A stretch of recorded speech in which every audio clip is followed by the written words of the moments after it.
சும்மாவா வந்தது சுதந்திரம் என்பது, சும்மாவா வந்தது. பிளாசி முதல் செங்கோட்டை வரை உரை ஓவியம். சுதந்திரம் என்பது சும்மாவா வந்தது.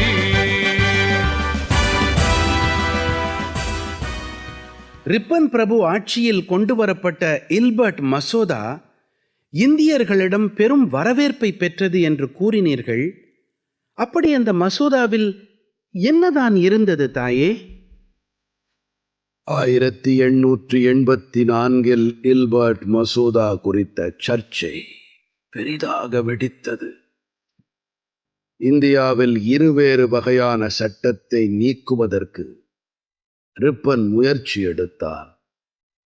இந்தியாவில் இருந்த சட்ட அமைப்பின்படி ஐரோப்பியர்கள் மீதான வழக்கை ஐரோப்பிய நீதிபதி மட்டுமே விசாரிக்க முடியும்.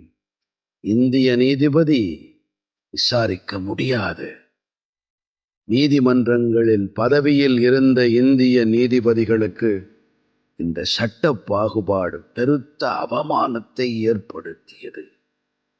இந்த நேரத்தில்தான் சட்ட உறுப்பினரான சிபி இல்பர்ட் 1883 நீதித்துறையில் நிலவும் இந்த பாகுபாட்டை போக்கும் வகையில் ஒரு மசோதாவை கொண்டு வந்தான்.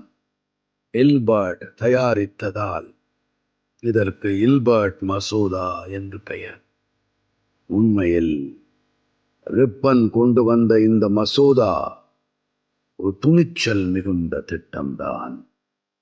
இந்த மசோதாவின் மூலம் இந்திய மேஜிஸ்ட்ரேட்டுகளும் நீதிபதிகளும் ஐரோப்பியரை விசாரிப்பதற்கு விதிக்கப்பட்ட கட்டுப்பாடு நீக்கப்பட்டது. அதாவது குற்றம் சாட்டப்பட்ட ஐரோப்பியர்களை நீதிமன்றத்தில் விசாரித்து தண்டிக்கும் உரிமை இந்தியர்களுக்கு முதன்முறையாக வழங்கப்பட்டது. இது இன அடிப்படையில் ஏற்படுத்தப்பட்ட வேறுபாட்டை நீக்குவதற்கான ஒரு முயற்சிதான். ஆனால் ஐரோப்பிய நீதிபதிகளுக்கு இணையாக இந்திய நீதிபதிகளுக்கு கொடுக்கப்பட்ட இந்த சம அந்தஸ்து குளவிக்கூட்டில் கைவிட்ட கதையானது ரிப்பனுக்கு. இல்பர்ட் மசோதா கல்கத்தாவிலும் லண்டனிலும் பெரும் கொந்தளிப்பை ஏற்படுத்தியது.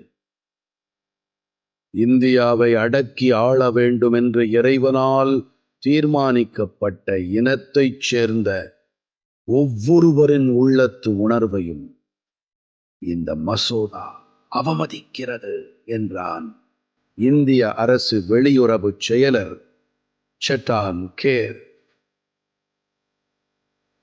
ஐரோப்பியர்கள் இந்த மசோதாவை எதிர்த்து போராட பாதுகாப்பு சங்கம் ஒன்றை அமைத்தார்கள். போராட்ட நிதியாக 1.5 லட்சம் ரூபாயையும் திரட்டினார்கள். ஆங்கிலேயரை இந்திய நீதிபதிகளின் விசாரணைக்கு உட்படுத்தப்படுவதை விட இந்தியாவில் ஆங்கிலேய ஆட்சியை முடிவுக்கு கொண்டு வருவதே மேல் என்றார்கள். இங்கிலாந்து பத்திரிகைகளும் அவர்களுக்கு ஆதரவு அளித்தன. இந்தியருக்கு இந்த அதிகாரத்தை கொடுத்தால் வீட்டு வேலைக்காரியை அறைந்ததாக பொய்க்குற்றம் சாட்டி ஒரு வெள்ளை இன பெண்ணை சிறைக்கு அனுப்பி விடுவார்கள் என்று ஸ்பெக்டேட்டர் பத்திரிகை எழுதியது. இன உணர்வால் தூண்டப்பட்ட ஆங்கிலேயர்கள் ரிப்பனை ஆவேசத்துடன் விமர்சித்தார்கள். அரசாங்க பதவியில் இல்லாத ஐரோப்பியர்கள் அவனை புறக்கணித்தார்கள்.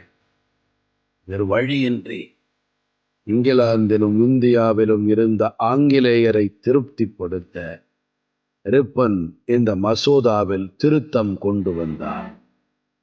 ஆனால் மாற்றம் செய்யப்பட்ட மசோதா இதன் மூல நோக்கத்தை நிறைவேற்ற முடியாமல் செய்துவிட்டது. ரிப்பன் அவமானத்தால் தலை குனிந்தான். இந்த சர்ச்சையால் பெரிதும் மனமுடைந்த ரிப்பன் தன் வைஸ்ராய் பதவியை ராஜினாமா செய்துவிட்டு இங்கிலாந்துக்கே திரும்பிச் சென்றான். மிக குறுகிய காலத்தில் ரிப்பன் தங்களுக்கு சாதகமாக செய்தவற்றை நினைவு கூர்ந்த இந்தியர்கள் அவனது ராஜினாமாவால் பெரிதும் வருத்தம் கொண்டார்கள்.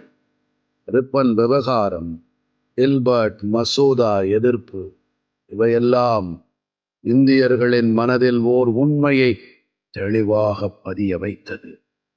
காலனி ஆட்சியில் இந்திய மக்களுக்கு என்றுமே நீதி கிடைக்காது என்பதை இந்தியர்கள் புரிந்து கொண்டார்.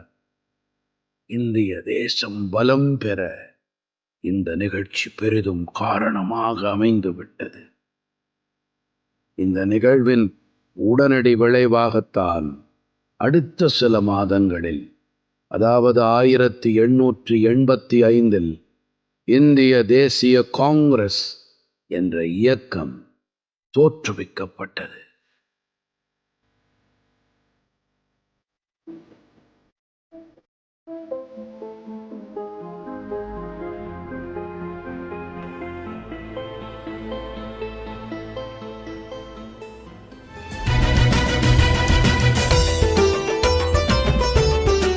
பிளாசி முதல் செங்கோட்டை வரை உரை ஓவியம் கேட்டீர்கள். ஆசி கூறி வாழ்த்திடவே அஞ்சிடுவார் பெரியோர், மாசு பேசி மயக்கிடவே முனைந்து நிற்கும் சுற்றம். இருந்த போதும் லட்சியத்தில் வீறு நடை போட்டு